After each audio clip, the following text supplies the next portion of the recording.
Hello, I'm Laura Kriofsky, the National Director for Rural Health Resiliency from Microsoft Elevate, the division of Microsoft that works with 420,000 nonprofit and social impact organizations worldwide. At Microsoft, my team supports the 2,200 rural and remote hospitals across the country with innovation, AI, and cybersecurity. My background is in healthcare operations and technology innovation. I worked in hospitals, consulting companies, tech startups, and for public health departments. My passion is around using technology for underserved, under-resourced communities, patients, and caregivers. Naturally, Dr. Fernandez and I became fast friends, and it's an honor to be here and judging this important event. I just wish I could speak Spanish. All right, let's jump in. I'll keep my comments fairly brief. I just want to say I framed my review in 3 dimensions. First, are we really solving a problem or just bringing a shiny solution? Because at the heart of this, innovation is about solving a problem. Second is really understanding and doing this work in the context of the digital health maturity of the Dominican Republic.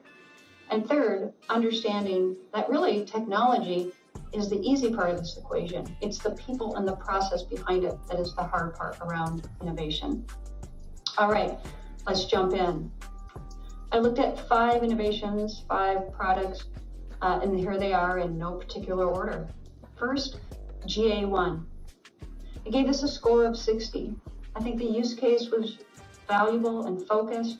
I like the use of multivariate real-time data. I think it's critically important for reducing the noise in clinical decision-making. Where I really see the short-term value in this is around research and versus diagnostic and risk management. I think there's a lot that this tool could do to help fine-tune and improve predictive analytics. Second product I reviewed was Salud Criolla with a score of 69. I think there's a lot of value in this tool, particularly medication reminders and compliance alerts, because sometimes patients just need that nudge. I think incorporating nutrition and healthy food choices is important. But what stood out to me here was just using the pedicurist, the human element of this, as sentinels, as that first line of observation into peripheral neuropathy. I also really like this was integrated into electronic health records and into the workflow of the caregivers. The third product, Salud Connecta, a score of 69.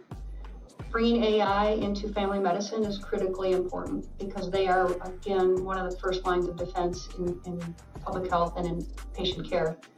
Lots of value in this tool from a population risk management and risk stratification standpoint. I think the patient portal is fairly advanced for all things considered, and I like that it brings in the health research component and the patient self-service. Moving on to triage care, this was the product that scored the highest. I think there's a really strong use case. The time to treatment for heart and stroke patients is so vital in their mortality and the morbidity and their outcomes, right? I like the use of the geo-mapping and identifying the nearby local care providers and getting that communication going early to expedite the handoff. I also like this product was aligned with international and US standards. Finally, I looked at cardio trackers. I gave this product a score of 63. I think cardio risk management is critically important, but it seemed like there was still a lot around this tool that was going to be manual and patient driven. I think really from a patient self-activation, so much has to be automatic. It's got to be done through Bluetooth technology. I also worry about the market for patient self-monitoring being relatively flooded. All right. Again, Dr. Fernandez and team, thank you for this opportunity. And more importantly, I want to thank all of you for the work you are doing to improve and innovate care in the Dominican Republic. Take care.